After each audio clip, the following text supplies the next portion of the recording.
Alors bonjour au CCH, prenez place.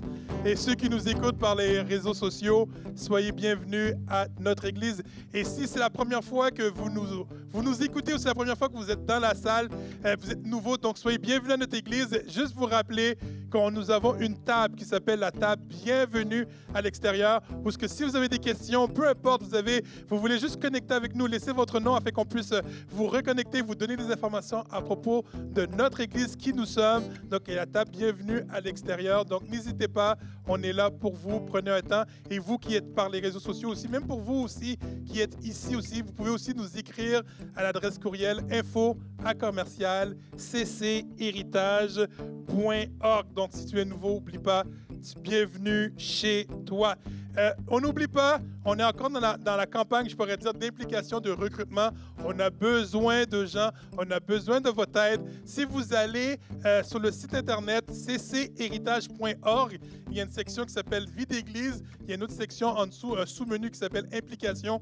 On a besoin de vous. On a besoin d'aide vraiment aux enfants. On a besoin d'aide dans d'autres départements, mais vraiment un besoin criant aux enfants. Il y a déjà des gens qui ont commencé à s'impliquer. Donc, si Dieu vous appelle à donner un coup de main au CCH, n'hésitez pas sur notre site internet cchéritage.org, la section Implication. Remplissez le formulaire et ça va nous faire plaisir de rentrer en contact avec vous et de vous dispatcher, je pourrais dire en bon français, à un des besoins de notre Église. Nous sommes encore dans cette thématique qui s'intitule « Suis-moi ». J'espère que vous avez eu le temps ou la chance de télécharger le e-book, le premier e-book de Pasteur Laurent qui va être utilisé tout au long de notre thématique.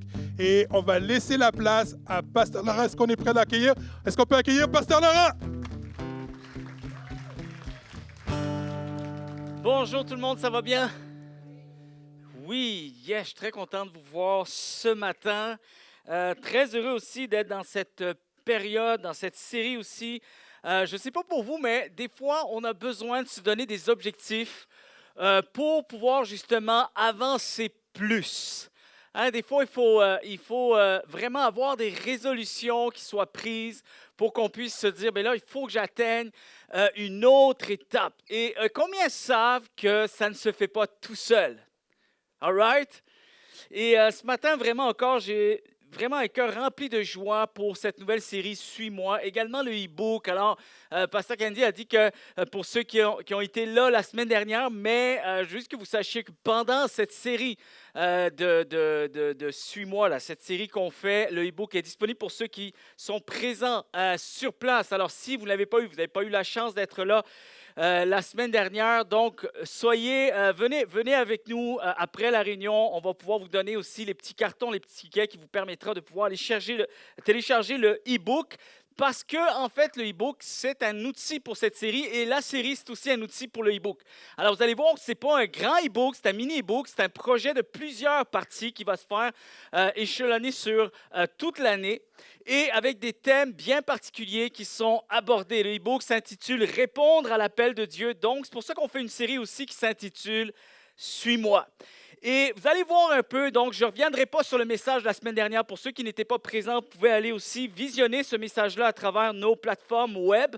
Mais ce matin, j'aimerais rentrer dans une deuxième étape. On a dit qu'à chaque semaine, on allait se concentrer sur un chapitre à la fois. Et donc, il y a 4 chapitres. La série se fait en 4 messages. Et vous allez voir des phrases un peu du style comme ceci, que certaines saisons, parfois, sont plus exigeantes que d'autres quand il s'agit de garder foi en Dieu. Combien le croient? Et quand il s'agit de maintenir une vision empreinte d'espérance. Et lorsqu'on regarde à notre personnage durant cette série qui est Bartimée, qui se trouve dans l'évangile de Marc au chapitre 10, un aveugle qui va parvenir à venir auprès de Jésus et qui va répondre aussi à l'appel de Jésus. Jésus va lui dire qu'il vienne vers moi. Dans Marc chapitre 10, on a justement Jésus-Christ qui a demandé à un homme de venir à lui alors que celui-ci était dans un état de handicap et de limitation déjà avancé.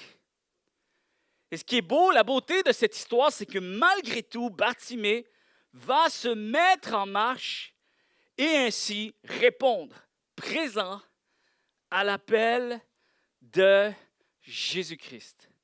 Et le terme qui m'interpelle dans cette matinée, dans cette journée, cette semaine aussi, on va prendre le temps de réfléchir, de méditer, même de discuter avec des amis. Je vais vous laisser avec un défi à la fin de ce message également, pas que ça soit seulement quelque chose que l'on saisit une fois lorsqu'on vient à l'Église, mais qu'on puisse revenir sur ce que Dieu a mis sur notre cœur.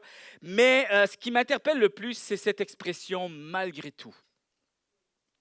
Malgré tout. L'histoire de Bartimée m'apprend une chose, qu'il est possible de répondre, de continuer à répondre à l'appel de Dieu, malgré tout. Amen. Malgré tout. Et je veux commencer, vous savez, des fois, les bons messages spirituels, on commence avec des textes bibliques et tout ça. Mais moi, je vais commencer avec une citation, en réalité. Et je voudrais prendre la citation, en fait, c'est quelque chose que l'on voit dans les Chroniques de Narnia à travers C.S. Lewis. Alors, les Chroniques de Narnia, peut-être qu'il y en a ici, vous avez vu le film, vous avez vu la saga et toute la série et tout ça. Mais en réalité, c'est une histoire qui a déjà été écrite à travers des livres et tout ça. Et d'une fois, entre ce qui se passe à l'écran et ce que l'on lit dans le livre, c'est différent. Et aussi, lorsqu'on lit quelque chose, des fois, on l'interprète un peu différemment. Mais les mots sont différents de comment la scène s'est produite dans le film. C'est lorsque la petite fille voit pour la toute première fois, elle est en présence du lion. Du lion, donc, qui représente Jésus-Christ. Tout ça, je ne commencerai pas à faire une étude sur les Chroniques de Narnia, mais en réalité, le lion ici représente dans les Chroniques de Narnia Jésus-Christ. Et il y a une phrase, on n'a pas cette scène directement à travers le film, mais dans le livre, la phrase, elle est comme ceci. Cette petite fille regarde l'ami qui l'a amenée jusque-là devant le lion. Et elle pose la question à cette amie et elle n'est pas sûre, elle est dans le doute. Tu vois, il y a un moment un peu d'hésitation parce qu'un lion, c'est assez imposant. Alors, l'image d'un lion, tu ne sais pas si tu es en sécurité ou si tu l'es vraiment. Et la petite fille pose la question à son amie, est-ce qu'en présence de ce lion, est-ce que ce lion est bon? C'est ça qu'il y a dans le livre. Est-ce que ce lion est bon? Est-ce qu'il est bon? Et la réalité, c'est que le jeune homme qui est à côté d'elle, il lui répond ceci, non. Et là, vous allez comprendre qu'est-ce que ça veut dire non, mais il dit, mais il est le roi. Écoutez bien ceci. En fait, c'est un peu dans cette optique-là qu'on voit même l'image, un peu la scène dans le film. On pourrait le traduire ainsi. Est-ce qu'il est bon? Ce qu'elle veut dire, c'est, est-ce qu'en présence de ce lion, tout est sécure? Est-ce que le parcours sera sans difficulté? Est-ce que vous êtes là ce matin? La réponse est non. Mais il est le roi. En sa présence, sache que tu es en présence du roi. Et pas n'importe quel roi, le roi de l'univers. Le roi qui a créé toutes choses. Celui pour qui tout existe. Par qui tout existe. Et vous savez, des fois, on est là et on essaye d'imager un peu, ou même d'imaginer la vie chrétienne. Et bien sûr que lorsqu'on imagine quelque chose, on l'imagine toujours avec ce qu'on souhaite le plus. Combien sont d'accord avec ça? Souvent, on se crée des définitions, mais on crée des définitions en fonction de ce que l'on souhaite, de ce que l'on désire, de ce que l'on veut. Et ce que l'on aimerait, c'est que lorsqu'on parvient à Jésus-Christ, lorsqu'on parvient à Dieu, lorsqu'on est interpellé aux choses de Dieu, on désire connaître les choses de Dieu, on voudrait s'engager dans les choses de Dieu, on aimerait penser, on aimerait se dire qu'après, une fois que je suis avec Dieu, ma vie est entre ses mains, tout ira bien. Tout ira bien. Sans difficulté, sans déception, sans effort, sans sacrifice, sans blessure, sans cicatrice.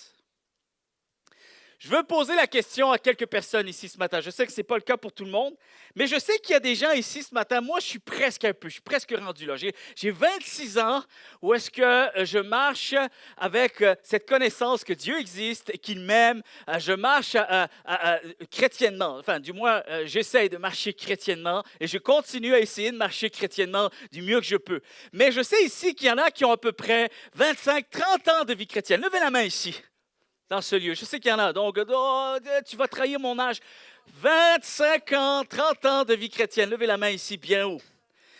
Et je voudrais vous poser des questions. Alors, vous allez devoir répondre, OK? Mais répondez honnêtement, OK? Ce n'est pas des clichés ou stéréotypés, OK?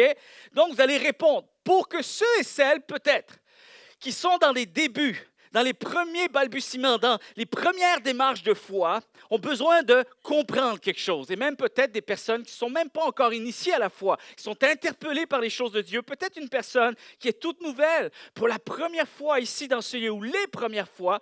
Peut-être que la foi, c'est quelque chose qui t'interpelle depuis quelque temps et tu aimerais en savoir plus et tu es intrigué et c'est pour ça que tu viens, parce que ton cœur est interpellé. Alors, je vais vous poser des questions à vous qui sont des habitués, on va dire. Bon, ça se dit pas, mais des habitués de la foi, OK?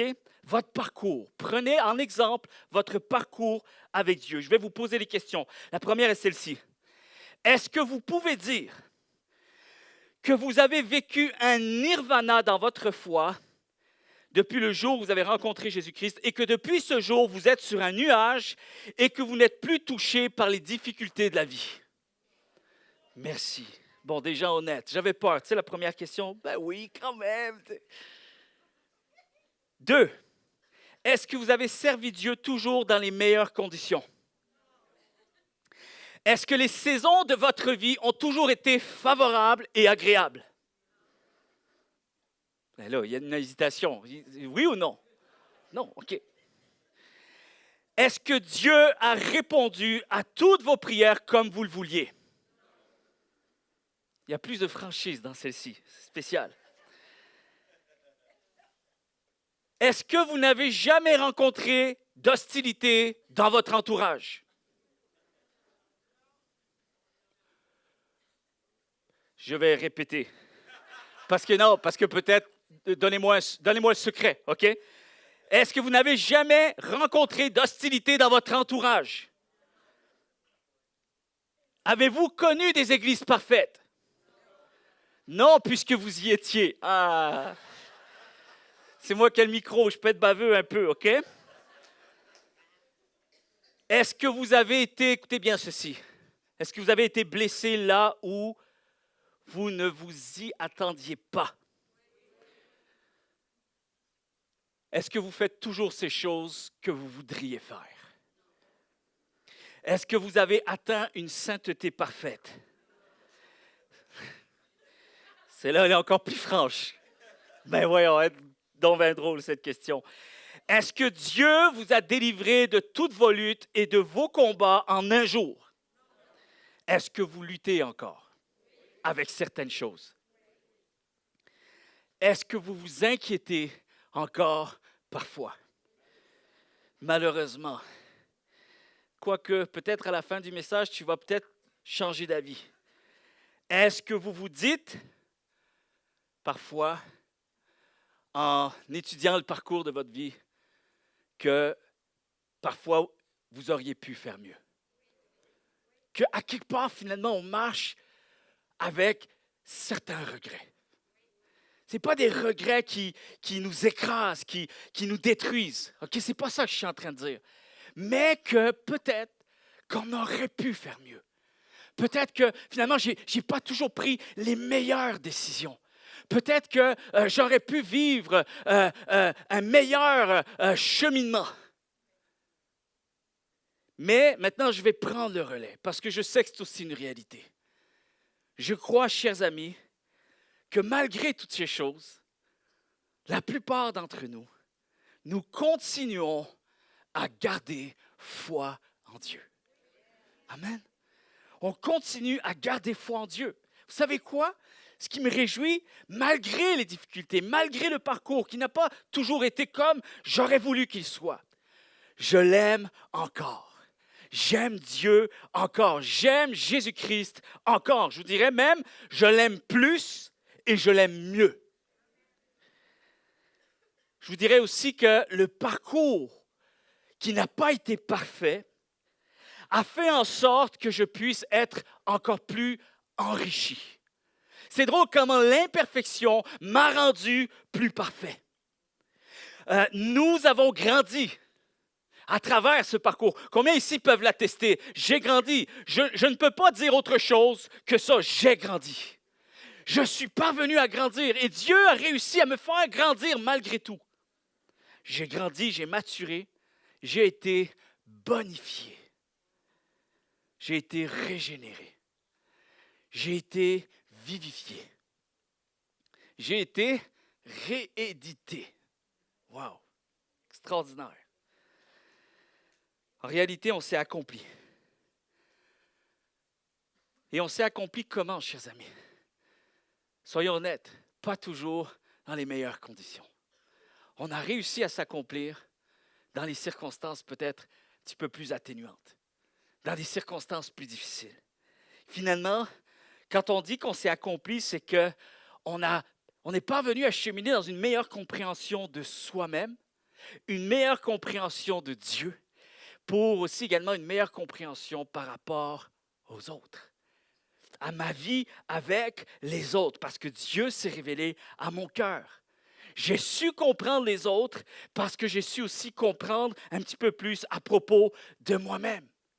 Et chers amis, ce qui a fait en sorte que nous avons pu nous accomplir, c'est qu'au fil du temps, malgré peut-être aussi le parcours qui n'est pas toujours aussi extravagant, aussi extraordinaire, je peux constater une chose, que j'ai pu être en mesure de pouvoir aider encore plus les autres autour de moi, de pouvoir les accompagner, les conseiller, les inspirer, les impacter, les fortifier. En réalité aussi, je dois constater une chose, que j'ai appris à être plus patient. J'ai appris à être plus doux, à être plus conciliant, à être plus sensible, plus généreux, plus compatissant, plus persévérant, plus humble, plus fort et surtout plus resplendissant. Amen. Je vais faire l'éloge de la souffrance aujourd'hui. Je sais que ce n'est pas toujours évident de parler de ce sujet-là, mais je crois qu'il faut réaliser une chose, et je veux vous le dire ce matin. Parfois, vous l'avez à l'écran, je l'ai marqué cette phrase, parfois, Dieu ne déplace pas la montagne parce que nous sommes appelés à la gravir. Parfois, Dieu sait que c'est une plus grande bénédiction pour nous qu'il la déplace par ses propres moyens. Et parfois, Dieu sait qu'il y a une plus grande bénédiction pour nous pour justement qu'il nous appelle à la gravir. Et on sait que Dieu sait toutes choses. Amen. Dieu sait ce qu'il y a de meilleur pour nous. Et ce matin, j'aimerais que l'on soit encouragé à ne pas tomber dans les spectres, dans les extrêmes, les conceptions de la foi. La foi, chers amis, je vais un peu l'expliquer ainsi. Nous avons tous vécu des moments où les obstacles nous semblent insurmontables. Combien le croient? Mais Dieu a un plan. Il a une issue et cela se passe tout d'abord par notre transformation. Dieu est en train d'écrire la suite, mais il faut que nous sachions, ce n'est pas seulement un point qui est là. Il y a autre chose qu'il faut écrire à la fin de cette phrase. Dieu est en train d'écrire la suite avec nous. Avec nous. Si ma vie fait du sens pour Dieu, j'aimerais dire qu'alors, tout y est. Amen. Tout y est. On est prêt à aimer Jésus tant que ça fait du sens pour nous, n'est-ce pas? Mais nous devons apprendre à aimer Jésus et à suivre Jésus, à trouver notre joie, à répondre à son appel, même au travers, surtout au travers de ce qui fait du sens pour lui. Ce qui fait du sens pour lui. Il y a quelque temps de cela, j'avais parlé avec une amie dans la foi. Et en discutant, elle passait des temps difficiles. Peut-être elle va se reconnaître si elle est là ce matin, mais ce qui m'avait vraiment touché, et j'avais gardé ces mots, j'avais gardé ces paroles. Parce que des fois, tu sais, tu appelles quelqu'un pour l'encourager parce qu'elle passe des temps difficiles. Et finalement, c'est cette personne qui devient une inspiration pour toi. Finalement, à la fin de la discussion, c'est elle qui m'a béni plus que moi, j'ai pu la bénir. Et les phrases ont été celles-ci. Ce qui est assez extraordinaire, c'est qu'elle va dire que la foi, avoir la foi, est un avantage incroyable dans ma vie. D'avoir la foi, c'est un avantage incroyable dans la vie d'une personne. C'est-à-dire de pouvoir voir Dieu en toutes circonstances. Avoir cette grâce de pouvoir voir Dieu en toutes circonstances. de l'avoir à nos côtés, de savoir qu'il est à nos côtés et de l'avoir à nos côtés, de penser à lui en tout temps, de pouvoir penser à lui en tout temps. Elle a déclaré, ça m'a évité de sombrer dans le découragement profond et dans un désespoir continu. Elle va dire même ceci, ça a même gardé ma santé physique parce qu'on gère la colère différemment. On gère l'angoisse différemment. On gère l'anxiété, les privations, les souffrances de la vie, les incompréhensions de la vie et les saisons qui sont devant nous différemment. Et une phrase que j'aime, c'est celle-ci. Il faut que ça devienne une vérité pour chacune de nos vies. Dieu demeure plus essentiel, plus durable et plus important que nos souffrances. Amen. Ce n'est pas la qualité de vie qui est un objectif de vie, chers amis. Oui, on vit toujours pour que ça aille bien. On vit pour que ça aille mieux. On ne prie pas et on n'espère pas qu'on va souffrir. On prie pour la paix. On espère la paix. On travaille toujours au mieux pour être en paix. Mais chers amis, au-delà de tout ça, que Dieu nous l'accorde ou que parfois les reliefs de notre vie semblent être différents, il faut que nous marchions dans cette vérité, que ça soit statué, que ça soit clair, que ça soit un verdict qui a été décrété pour notre vie, que Dieu va demeurer toujours plus essentiel, plus durable et plus important que ce qui m'arrive, que nos souffrances actuelles. Dieu demeure plus essentiel, plus durable, plus important que nos craintes, que nos tentations, que nos déceptions et nos frustrations, nos gaffes, nos erreurs, nos manquements, nos incapacités, même l'opposition et les difficultés que nous rencontrons.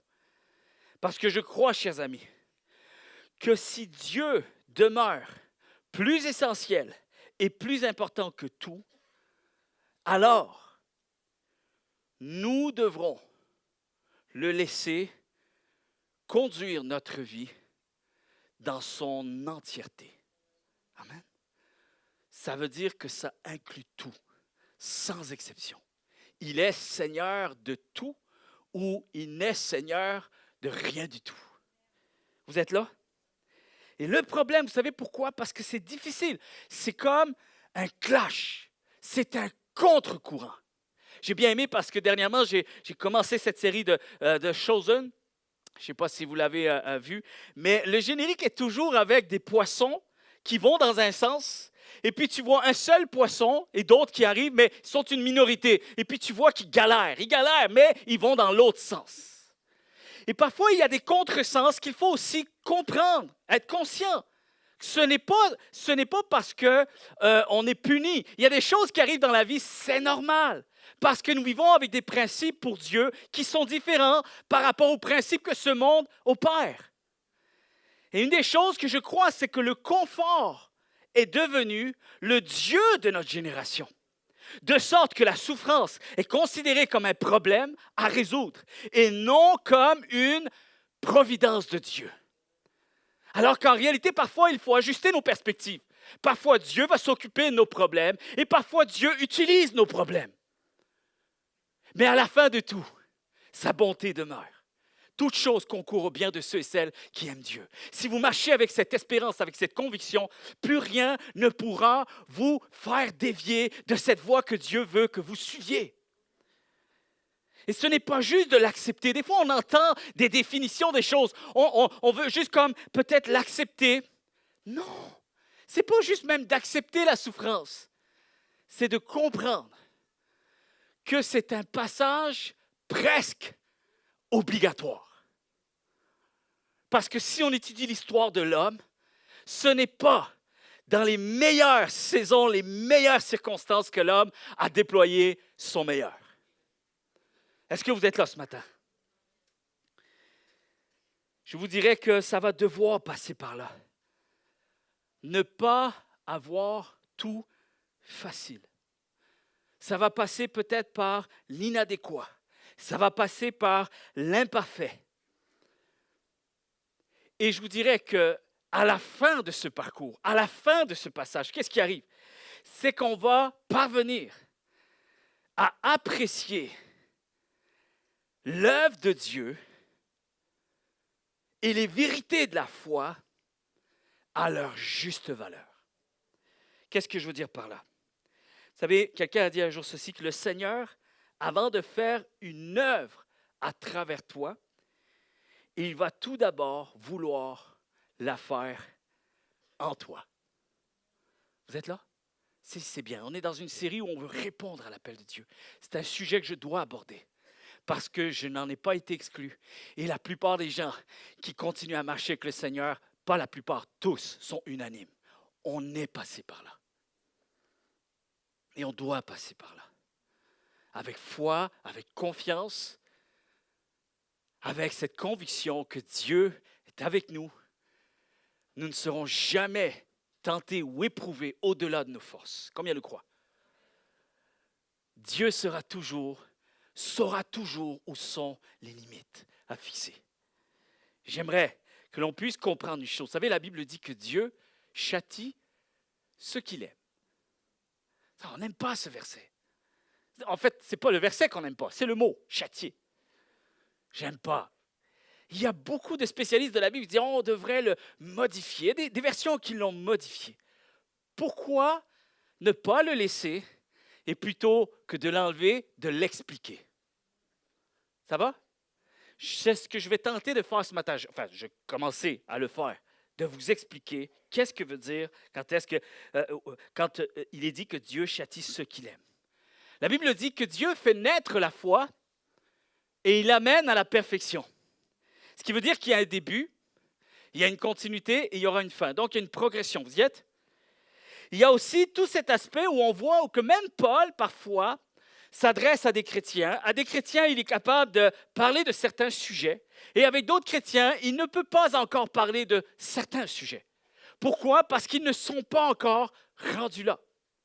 Et ce qu'il faut vraiment réaliser, chers amis, c'est que c'est drôle parce que mon fils Benjamin était avec moi là ces derniers jours et il est venu se remesurer sur le cadre de porte. Hein, tout le monde fait ça.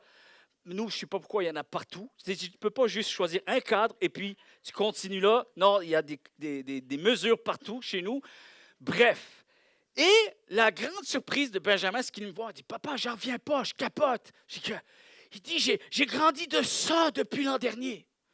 J'ai dit, wow, c'est incroyable. Mais là, c'est comme un changement incroyable. Une croissance qui a pris place. Et je lui ai dit ceci. J'ai dit, Benjamin, c'est bon signe. En réalité, c'est normal de grandir. Vous êtes là? C'est normal. C'est drôle parce que aussi, dernièrement, il nous a aidés, il a aidé sa mère. Moi, je ne suis pas là-dedans, je suis ailleurs. Quand je fais exprès de trouver des trucs à faire pour s'en aller, mais il y avait des travaux à faire dans le jardin. Et puis, Benjamin a aidé mon épouse avec la pelle. OK? Et après quelques temps, il vient me voir, ça fait mal. Et là, il me montre, puis il commence à avoir des ampoules. Et là, il me dit, je ne veux plus jamais faire ça de ma vie. Parce que il se fie à la douleur actuelle, au mal actuel. Je ne veux plus, c'est fini. Maman, tu ne me demandes plus, terminé. Et je lui explique, moi aussi j'ai eu ça la toute première fois. Et ça prend la toute première fois. Ça va même en prendre une deuxième et une troisième, jusqu'à ce que tu sois en mesure de pouvoir faire la pioche, la pelle, tant que tu voudras, parce que ta main sera devenue habituée au travail que tu devras effectuer. Est-ce que vous êtes là? OK. Tout ça pour dire ceci. La psychologie souligne 8 raisons pour lesquelles les parents sont responsables de la délinquance de leurs enfants. Écoutez bien ceci. Écoutez bien, je sais, moi aussi je suis parent. C'était difficile pour moi même de l'écrire. Je dis, ça je vais l'enlever. Pourquoi? Je vais enlever ce qui m'a... Tu sais, ça me parle. Ça, je vais l'enlever, OK? Non, je marque tout. OK, voici les 8 raisons pour lesquelles les parents sont responsables de la délinquance de leurs enfants. 1. Le parent qui donne à son fils tout ce qu'il demande. Qu'est-ce qui va arriver? C'est que l'enfant va grandir en pensant qu'il a droit à tout ce qu'il veut. 2. Le parent qui rit quand son fils prononce des insanités. L'enfant grandira en pensant que le manque de respect est normal et amusant. 3. Le parent qui ne réprimande pas son enfant pour mauvaise conduite. L'enfant grandira en pensant qu'il n'y a pas de règles dans la société. 4. Le parent qui nettoie le désordre de son fils. L'enfant grandira en pensant que les autres peuvent assumer ses propres responsabilités. 5. Le parent qui arrête de regarder la télévision parce que l'enfant crie quand il change de chaîne. L'enfant grandira en pensant qu'il n'y a pas de différence entre un adulte et un enfant. 6. Les parents qui laissent leurs enfants écouter de la musique et des vidéos qui traitent les femmes de façon vulgaire, qui encouragent le sexe débridé ainsi que la violence. Vous n'avez pas besoin que je vous dise ce que l'enfant deviendra plus tard. 7. Les parents qui donnent de l'argent à leur enfant quand ils le souhaitent. Ils grandiront en pensant que l'argent est facile et n'hésiteront pas à voler quand ils ne peuvent pas l'obtenir. Et 8, les parents qui prennent toujours la défense de leurs enfants, qu'ils aient raison ou non, ils grandiront en pensant que les autres les persécutent chaque fois qu'on les corrige. Vous êtes là? OK. J'aimerais vous dire une chose. La Bible dit, vous savez comment la Bible nous révèle Dieu? Il nous révèle comme étant le Père. Un Père. Vous êtes là? Il est un Père pour nous. Et un Père qui aime son enfant saura l'éduquer. Prendre soin de son éducation. Pourquoi? Pour qu'il soit pire par la suite? Non, pour qu'il soit meilleur. Qu'est-ce qui arrive, chers amis, lorsqu'on ne prend pas soin de l'éducation de nos enfants? Et là, je prends l'exemple du Père, de Dieu. Et on fait une analogie en tant que chrétien. Nous sommes les enfants de Dieu. Écoutez bien, pour qu'on comprenne quand Dieu châtie ceux qu'il aime. C'est exactement dans l'éducation. Ce n'est pas juste pour faire du mal. Ce n'est pas juste pour être sévère, Il y a une chose ici qu'on doit comprendre. Il faut, comme nous apprenons à nos enfants qu'ils vont rencontrer des difficultés dans la société, il faut que nous laissions Dieu nous faire comprendre que nous allons aussi rencontrer des difficultés sur notre parcours. Vous êtes là? Et le problème, c'est que quand on ne veut pas apprendre cette leçon, qu'est-ce qui arrive? On perd la joie rapidement. Si je n'éduque pas mes enfants comme il faut, je suis en train de créer des monstres. Et ils vont être malheureux. Alors, je sais que ça fait mal sur le coup, mais pour plus tard, c'est mieux. Et parfois, Dieu sait qu'il y a des bénédictions, il y a des réponses à des prières qu'il doit effectuer là, sur le champ. Et parfois, c'est une bonne chose parce qu'on a besoin de Dieu pour des choses bien spécifiques. Et d'autres fois, chers amis, Dieu va laisser la montagne parce qu'il sait qu'en cours de chemin, il va nous donner la force de pouvoir la gravir. Qu'est-ce qui va arriver? Avez-vous déjà fait une randonnée? Avez-vous déjà aussi, vous vous êtes déjà donné un objectif quand même assez éprouvant, tu sais, de lever la barre un peu plus haut et que finalement, tu y parviens à cette barre-là, tu y parviens à cette épreuve. Qu'est-ce qui se passe à la fin? C'est quel sentiment vous avez? Sentiment de fierté, sentiment d'accomplissement. Et tu sais ce que tu vas être en mesure de pouvoir faire? De pouvoir aider celui qui en arrache, qui est encore au milieu du chemin pour gravir la montagne. Parce que toi, l'autre partie qui n'a pas encore accompli, toi, tu l'as accompli. Et Dieu, parfois, nous bénit de cette manière-là parce qu'il désire aussi nous utiliser pour être une bénédiction pour quelqu'un d'autre. Et on l'oublie trop souvent. Je suis obligé de le rappeler souvent parce qu'on l'oublie trop souvent. Si les choses nous viennent trop facilement, trop rapidement, toujours comme on veut, à la minute où on le demande, qu'est-ce qui arrive, chers amis? Nous allons avoir le bonheur difficile. Nous allons vivre avec beaucoup de déceptions. Les déceptions vont nous anéantir. Nous allons être très souvent sur la défensive. Nous allons devenir amers. Pourquoi? Parce que nous n'avons pas toujours ce que l'on veut et on a appris à avoir ce que l'on voulait. Il y a aussi toute cette victimisation éternelle qui est là, toujours en désaccord, en opposition, en guerre.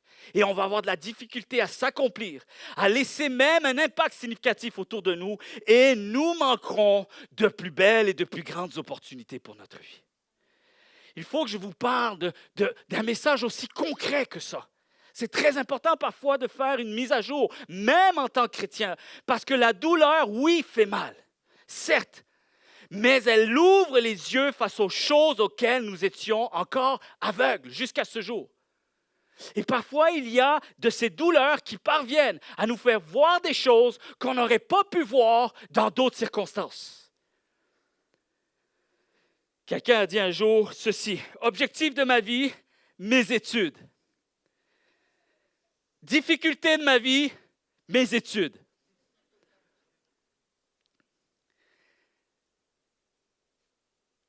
Le bonheur de ma vie, c'est de vivre pour Dieu.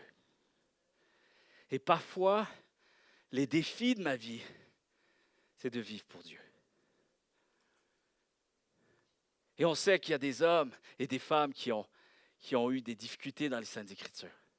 Ça me fait penser à Jérémie aussi également, qui lui, directement, est allé voir Dieu. Il dit, je t'aime, hein, mais des fois, je suis tanné de t'aimer. En gros, je résume, ce n'est pas ça qui est écrit dans la Bible, mais on est tous humains. Il a été diplomate quand même, malgré que quand même, il a poussé un petit peu loin ses paroles. Mais moi, je vais aller un peu plus loin aujourd'hui. Je suis heureux de t'aimer. Et des fois aussi, je désespère de t'aimer. Ce n'est pas toujours facile de t'aimer. Pas parce que ce n'est pas facile avec Dieu, mais ce n'est pas facile de vivre pour Dieu dans l'environnement dans lequel nous sommes. Et le cycle de la vie est fait à travers des saisons qui sont bonnes, des saisons qui sont moins bonnes. Mais aimer Dieu doit continuer à être une réalité, une grande vérité pour nous. Quelqu'un devrait dire Amen. Les souffrances au sein de l'appel de Dieu, chers amis. Le problème est que nous voulons toujours aller vite. Et on nous apprend à aller vite. On est dans une société de rapidité, d'immédiat. Le problème est que nous voulons aller vite, nous voulons graduer, nous voulons obtenir. Vous êtes là? Nous voulons que la souffrance cesse au plus vite. Et souvent, on s'acharne dans nos prières, on ne veut même pas la voir, la souffrance. On est là, non, je ne veux pas la voir, elle va disparaître au nom de Jésus-Christ. Nous voulons passer à d'autres choses et faire taire la souffrance.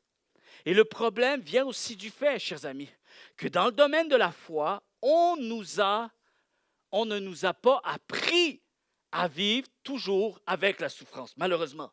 Il y a de ces sous-cultures évangéliques qui ne nous ont pas appris à vivre avec la souffrance, tout en étant avec Dieu lui-même. On ne veut pas voir la beauté. On n'a pas appris à voir la beauté en arrière de la souffrance, dans la souffrance. Alors on juge la souffrance. On accuse les autres pour notre souffrance. On est mal à l'aise même avec la souffrance des autres. On ne sait pas vivre avec la souffrance. Et ce qui compte pour un chrétien, c'est le miracle immédiat. Et ça, c'est terrible, parce que oui, on a la foi que Dieu est celui qui répond, que Dieu est celui qui opère des changements, que Dieu est celui pour qui rien n'est impossible. Mais parfois, il faut aussi discerner où est le miracle. Parce que Dieu agit de différentes manières, tantôt d'une manière, tantôt d'une autre. Maintenant, la réalité, c'est qu'à la fin, je peux être assuré d'une chose, que je vais honorer, je vais célébrer le miracle de Dieu. Ça, j'en suis convaincu.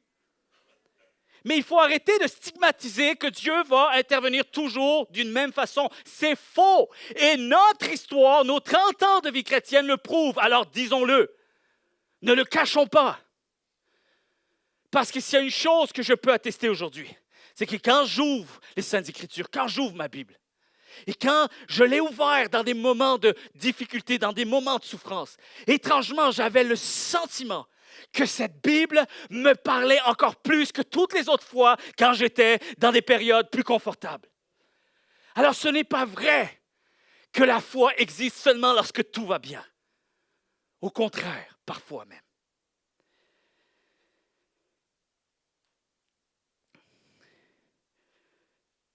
Quelque chose qui m'a fait beaucoup rire cette semaine.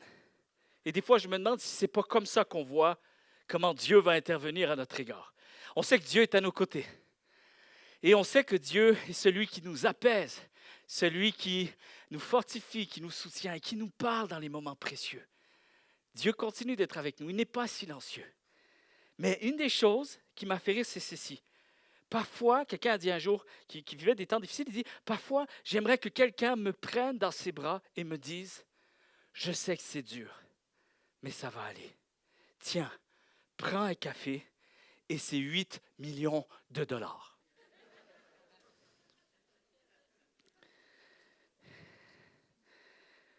Combien sont ici ce matin? La réalité, chers amis, c'est que les Écritures sont parfaitement adaptées pour prendre en compte toutes les saisons de notre vie. Faites-en l'exemple. Allez voir. Et vous allez voir que les Écritures sont parfaitement adaptées, même de prendre en compte toutes les difficultés de la vie. Dieu a une parole pour chaque difficulté de notre vie. Dieu a une action pour chaque difficulté de notre vie. Dieu continue d'être fidèle pour chaque difficulté de notre vie. Combien le croient? On ne souffre jamais en général en passant, mais on souffre toujours dans des situations précises qui sont les nôtres. Et la Bible ne traite pas de Dieu uniquement. La Bible ne traite pas de la souffrance uniquement. La Bible parle aussi de la manière dont la grâce de Dieu interviendra directement dans nos souffrances. Amen. On voit Jacques qui écrit, et vous avez juste la référence, Jacques chapitre 1er, verset 2, vous pourrez le lire. Jacques écrit que nous serons exposés à diverses épreuves. Donc, je ne mens pas ce matin. C'est la Bible qui parle que même en tant que chrétiens, nous allons être exposés à des souffrances et à des épreuves. Et Pierre, lui, affirme que nous sommes attristés par diverses épreuves. Pas juste de les traverser, mais même d'en être attristés. Mais en Jésus-Christ, nous avons reçu un don impérissable et Dieu promet, c'est ça la bonne nouvelle, Dieu promet de nous garder par sa puissance et de nous purifier, de purifier notre foi par le feu, la rendant ainsi plus vraie et plus authentique, en d'autres termes, plus resplendissante. Alors parfois, oui, Dieu va nous forcer à arrêter. On aimerait que ça avance et Dieu dit non, c'est mieux que ça s'arrête un peu. Parfois, Dieu dit, c'est mieux un peu de difficulté en ce moment. Celles qui sont conduites par Dieu, attention, ne mélangez pas tout ce matin. Parfois, c'est mieux que nous soyons un peu décontenancés. Parfois, il y a du meilleur qui va sortir de nos souffrances. Parce que nous allons souffrir. Parfois, Dieu va prendre son temps. Il prendra son temps. Parfois, le processus semblera difficile. Et ce qu'il faut saisir et réaliser et reconnaître, c'est que le Seigneur se sert précisément de ces événements pour affermir et approfondir notre foi. Et en fait, il est en train exactement d'exaucer les prières que nous avons toujours élevées à Dieu. Seigneur, fais-moi grandir. Je veux te connaître plus. Seigneur, je veux avoir plus de foi, plus rempli de toi. Alors, Dieu va peut-être un peu ajuster les circonstances. Ce sont juste des outils. Ce n'est pas une finalité. Ce sont des outils que Dieu va utiliser pour exaucer tes prières les plus profondes. Et je veux finir avec quelque chose ce matin, très rapidement. Il y a 6 principes que Bartimée nous apprend. Vous savez, les 6 principes pour répondre à l'appel de Dieu. Lorsque j'étudie Bartimée, un homme qui est aveugle, avec toutes sortes d'handicaps, et qui a su malgré tout répondre présent à l'appel de Jésus-Christ. Il y a 6 leçons que j'aimerais vous laisser à propos de Bartimée. La première des choses, puis je vais le faire aussi en contraste avec des 6 attitudes qu'il faut éviter. Les 6 attitudes, même au niveau de notre foi, 6 attitudes qui nous font dévier. La première, c'est qu'il a agi. Vous êtes là? Il a agi.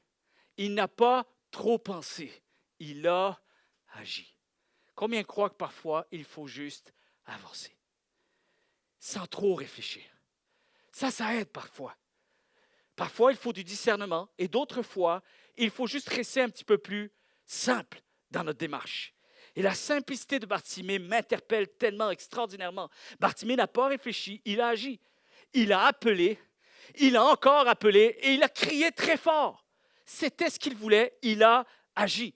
Vous savez, quand ça dit heureux les pauvres en esprit, car ils vont découvrir le royaume de Dieu. Vous êtes là? Et c'est fou parce que dans la racine des mots, c'est cueillir le jour. Heureux ceux qui cueillent le jour pendant qu'il est là. Ce n'est pas d'être non intelligent dans cette histoire. Ce n'est pas de manquer toutes sortes de compétences. Ou bref, j'en ai déjà expliqué la semaine dernière. C'est uniquement qu'au-delà de tout ce que je suis aujourd'hui, il faut aussi que j'apprenne à vivre avec les choses telles qu'elles sont aujourd'hui. J'ai besoin, je vais faire connaître mon besoin. Il y a des moments à saisir, chers amis. Et il y a surtout des résolutions à prendre. Parfois, c'est un geste à poser. Tu le sais qu'il faut poser ce geste, fais-le. Fais-le. Tu sais qu'il y a une décision à prendre, prends-la.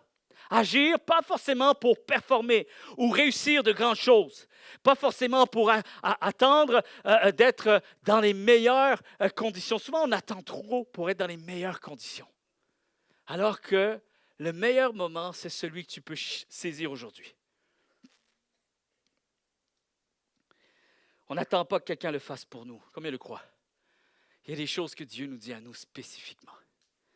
Et il est temps que nous puissions répondre à l'appel de Jésus-Christ. 2, il a gardé espoir. Et ça fait contraste avec le fait qu'il ne s'est pas apitoyé sur son sort. Vous êtes là? C'est assez incroyable parce que les statistiques disent, beaucoup de psychologues disent ceci après des études, des années d'études, où on étudie l'être humain, on s'aperçoit d'une chose, il y a un constat qui sort et qui continue à sortir, c'est qu'apparemment les gens les plus riches de ce monde ne sont pas les gens les plus heureux de ce monde. Et apparemment, ce que l'on constate, c'est que les gens les moins riches de ce monde ont le bonheur plus facile. Et on dit toujours, il y a un dicton, même les psychologues le disent souvent, les gens les plus heureux sur Terre sont ceux et celles qui ont appris à dire merci pour aujourd'hui. Et ce qui est incroyable, c'est que Bartimée ne s'est pas dit, infirme je suis, infirme je serai pour toujours. Je suis un rebut de la société à cause de son statut, son état. Finalement aussi, il y avait une autre difficulté qui venait avec parce que les malades étaient considérés comme des impurs. Donc, on les classe à part. Donc, rebut de la société et plus rien à attendre de la vie. Et ce n'est pas du tout ce que l'on constate à propos de Bartimée parce que Jésus passe. C'est la première fois qu'il passe aux côtés de cet homme et cet homme saisit l'opportunité parce qu'il croit que les choses peuvent changer. Alors, on peut difficilement parvenir à être une source de bénédiction pour les autres quand on est continuellement dans l'apitoiement et la plainte. Est-ce que vous saviez que lorsqu'on sourit, lorsqu'on prend le temps de sourire, et je ne dis pas de faire ça comme une finalité, OK? Je ne suis pas en train de faire un message de psychologie moderne ou positive, mais écoutez bien ceci, c'est très important. Il y a des études qui ont prouvé ceci, que lorsqu'un être humain sourit, il y a des milliers d'informations qui sont envoyées au cerveau. Et ces milliers d'informations positives qui sont envoyées dans le cerveau prend ces informations positives et régénère certaines cellules du cerveau. Est-ce que vous êtes là? Est-ce que vous comprenez que Dieu a créé la foi et Dieu a bien fait les choses? C'est parce qu'il nous a créés pour fitter avec la foi. C'est-à-dire que le corps aussi doit fonctionner de la même manière que l'on fonctionne avec la foi. Et la foi nous demande de rester confiants. Et lorsque tu traites aussi ton corps avec du positivisme, tu vas voir qu'il y a aussi toute une autre réalité que tu vas vivre dans ta vie. Est-ce que vous êtes là ce matin? 3. C'est Dieu qu'il voulait atteindre. C'est Dieu que nous voulons atteindre. Combien le désire ça? Vous savez, ça fait contraste au fait que nous voulons plaire toujours aux autres. Souvent, la souffrance est encore plus dure à vivre parce qu'on est toujours, on s'impose de vouloir montrer aux autres qu'on ne souffre pas. C'est toujours l'opinion des autres, finalement, qui nous intéresse le plus. Chers amis, plaire aux autres, laisse ça de côté pour un instant. Dis-toi une chose, que tu es toujours face à face avec Dieu dans tout ce qui t'arrive. La plus grande prison dans laquelle les gens vivent est la peur de ce que pensent les autres. Ça, c'est une grande prison. En fait, c'est un enfer de vivre pour les autres. Vous êtes là? Lorsque tu es toujours en train d'essayer d'atteindre la perfection de ce que les autres attendent de toi, ça, c'est une vraie galère. C'est un vrai enfer. Alors qu'en réalité, nous devrions entendre Dieu nous dire ceci. Écoutez bien. Quelqu'un doit entendre ceci ce matin. Tu as beau être au cœur d'un océan de problèmes, mais en réalité, tu es avant tout et par-dessus tout face à face avec moi. Dans tout ce qui t'arrive, on est ensemble. Sur ce coup-là, on est ensemble. On est toujours ensemble. Ce que j'aime, c'est quand je vois la femme adultère. Dans Jean chapitre 8, verset 10, vous ne l'avez pas à l'écran. Quand Jésus intervient, toute une histoire, vous lirez ça. Mais il y a des gens qui accusent cette femme Et Jésus fait une intervention et à la fin, plus personne n'est là. Tout le monde s'en va. Et il y a une phrase qui m'interpelle, c'est celle-ci. Où sont ceux qui t'accusaient? Et cette femme a dit, ils ne sont plus là, personne.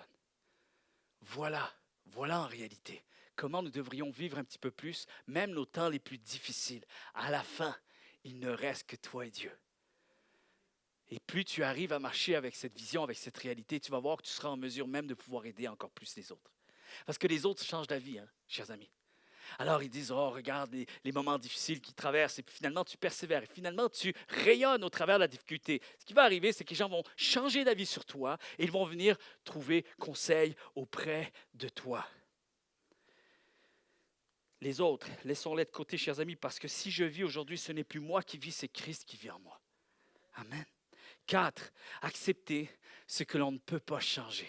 Est-ce qu'on peut vivre avec cette réalité? Parfois, comme je vous ai dit, des fois, c'est Dieu qui est en arrière de ce que nous sommes appelés à vivre aujourd'hui. Alors, ça ne sert à rien d'essayer de combattre contre Dieu. Ne prenez pas le risque de combattre contre Dieu. Parfois, le discernement, ce n'est pas toujours pour savoir ce que les autres ont à vivre. Le plus grand discernement on est appelé à développer, c'est pour soi-même déjà. Et que l'on soit bien au clair de ce que Dieu est en train de faire avec moi, dans quelle saison je suis avec Dieu aujourd'hui. Et dans Marc chapitre 10, verset 51, on le voit à travers Bartimée. Il dit, que veux-tu que je fasse pour toi, que je vois comme avant, que je recouvre la vue. Redonne-moi la vue. Vous savez ce que j'aime avec Bartimée? Il n'a pas fait semblant. Il est là, il est bien là, et il ne vit pas nécessairement dans le passé. Mais ce que j'aime ici avec Bartimée, c'est qu'il s'est présenté avec son état. Voici mon état. Avec quel état tu viens devant moi? Voici, il est là. Et c'est très important parce que autant, vous savez, le point 4 et le point 5 s'entremêlent ensemble. Parce que une des choses, quelquefois, soyons honnêtes, soyons honnêtes que nous ne pouvons rien faire pour se sortir de certaines situations. Vrai ou faux? Quand nous avons perdu Lucas en 2008, notre enfant, je devais vivre avec. On devait vivre avec.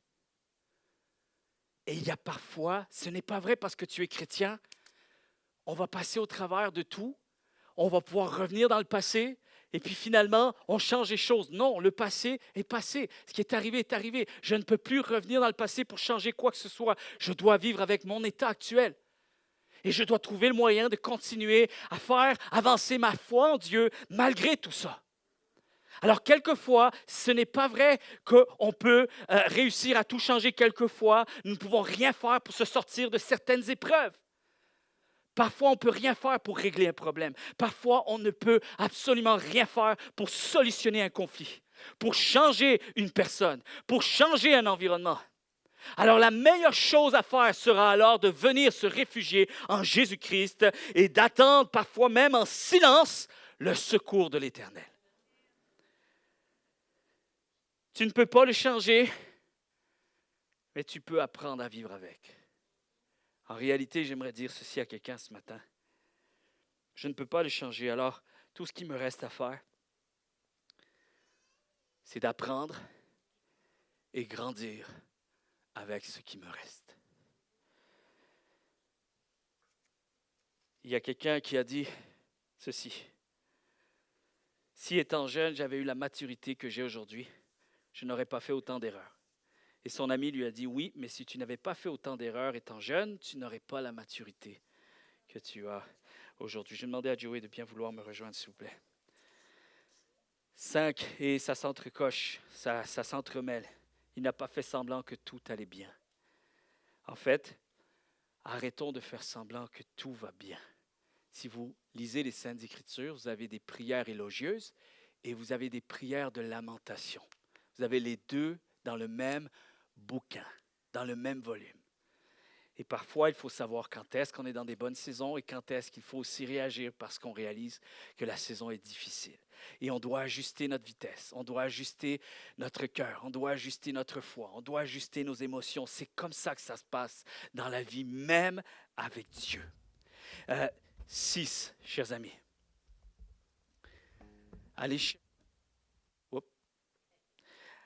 Allez avec ce que Dieu choisit de faire avec vous.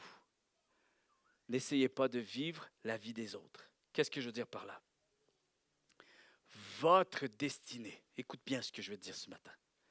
Votre destinée a été forgée à partir de ce que Dieu a choisi de faire avec vous. Et non avec quelqu'un d'autre, avec toi. Bartimée. Avec Bartimée, Jésus a dit, dites-lui de venir. Écoutez bien ceci, c'est très important ce que je vais vous dire ici. Dites-lui de venir. À un autre, dans les Saintes Écritures, le même Dieu, Jésus-Christ, à un autre, c'est lui qui s'est déplacé. Vous allez voir également qu'à certains moments, Jésus est intervenu dans l'immédiat, Dieu est intervenu dans l'immédiat, et à d'autres moments, on voit que Dieu intervient avec le temps. Plus tard, à Paul, il lui a dit non, quand Paul lui a demandé « Enlève-moi cette chose », il lui a dit non, parce que c'est meilleur que je te laisse avec ça. David en a arraché durant son parcours. Et Salomon arrive après et lui, il a eu plus facile. Vous êtes là? Certains ont attendu l'accomplissement de la promesse de Dieu pendant 5 ans. D'autres, ça a duré 15 ans, 17 ans, 27 ans, 28 ans, 40 ans, 80 ans et même quelqu'un 120 ans. Est-ce que vous comprenez que c'est toujours le même Dieu à chaque fois?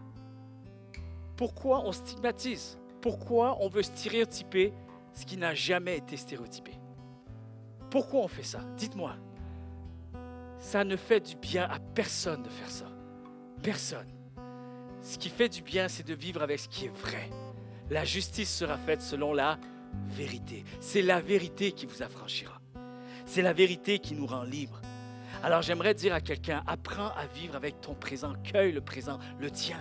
Apprends à vivre avec ton présent, cette vie qui est la tienne. Apprends à vivre avec les défis qui sont les tiens, avec les étapes qui sont les tiennes, ta croissance, ton école et ta leçon du jour. Il y a un chant à chanter même dans la souffrance. Combien le croient?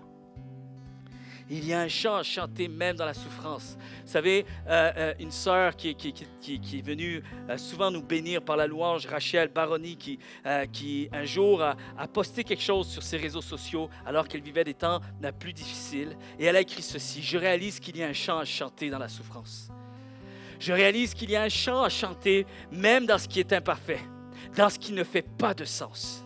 Et ce chant, écoutez bien, a bien plus de valeur et de profondeur car il m'éprouve, il me raffine et me pousse dans mes retranchements.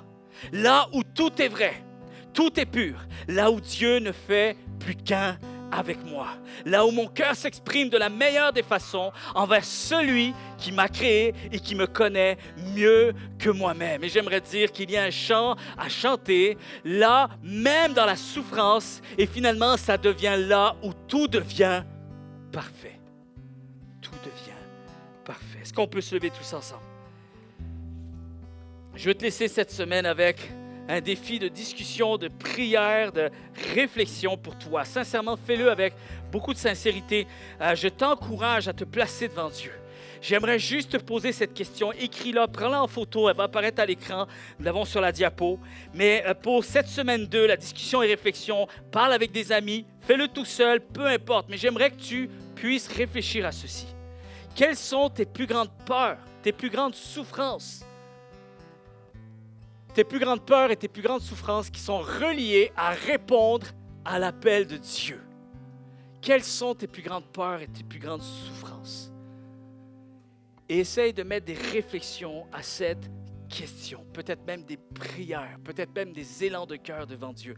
Parle à un ami. Parfois, lorsqu'on parle à quelqu'un, les mots sortent mieux. On réalise des choses quand on parle, quand on dit, quand on essaye de s'exprimer. Ne gardez pas le silence. Parlez, sortez des mots, exprimez-vous. Et la deuxième chose que j'aimerais te poser comme question suite à cet exercice, comment puis-je les traverser pour en sortir plus fort. Si tu es dans un petit groupe, je t'encourage à pouvoir faire cet exercice et de pouvoir prier même avec d'autres personnes pour cela. Mais je veux te laisser avec ceci. Alors que tout le monde a les yeux fermés, on va chanter un chant. Et avant ça, je veux te dire ceci, que nos succès dépendent toujours de Dieu. Amen. Nos succès dépendent de Dieu. Voici ce que Dieu déclare pour toi. Mon visage brille sur toi, reflétant la paix qui dépasse tout ce que l'on peut comprendre. Tu as beau être au cœur d'un océan de problèmes, mais tu es avant tout et par-dessus tout face à face avec moi. Ne l'oublie jamais. Dieu te dit, c'est moi qui conduis tes pas et je te donne ma paix. Tant que tes pensées et ton cœur sont orientés vers moi, tu n'as rien à craindre. Si tu gardes ton attention sur tes nombreux problèmes et incapacités, tu finiras par t'écrouler sous le poids de tes fardeaux. Mais plus tu vis près de moi, et plus tu seras fortifié et confiant. Alors garde les yeux sur moi, je ne change jamais. Combien le croient? Je ne change jamais. Seigneur, je prie maintenant pour que ta grâce se manifeste dans nos cœurs, dans nos vies. Seigneur, on a besoin de marcher avec une révélation de ton cœur dans chaque moment de notre vie. Et lorsque les moments sont plus difficiles, Seigneur, tu continues d'être Dieu. Et nous prions, Seigneur, que nous puissions marcher au même diapason de ton cœur. Parce que, Seigneur, nous croyons que tu as notre destinée à cœur. Tu continues de faire une œuvre. Seigneur, on veut être là ce matin avec foi, avec confiance, avec cet élan de cœur qui refuse de se laisser abattre, qui refuse de croire que le pire s'en vient et que finalement tout va s'arrêter, tout va se détériorer. Seigneur, nous voulons être ici ce matin pour te faire confiance. Et nous voulons le déclarer de tout notre cœur. Seigneur, nous te faisons confiance et nous voulons apprendre à marcher même dans ce qui est le plus difficile. Dans le précieux nom de Jésus, on a prié et tout le monde déclare un vrai et un grand Amen. Amen.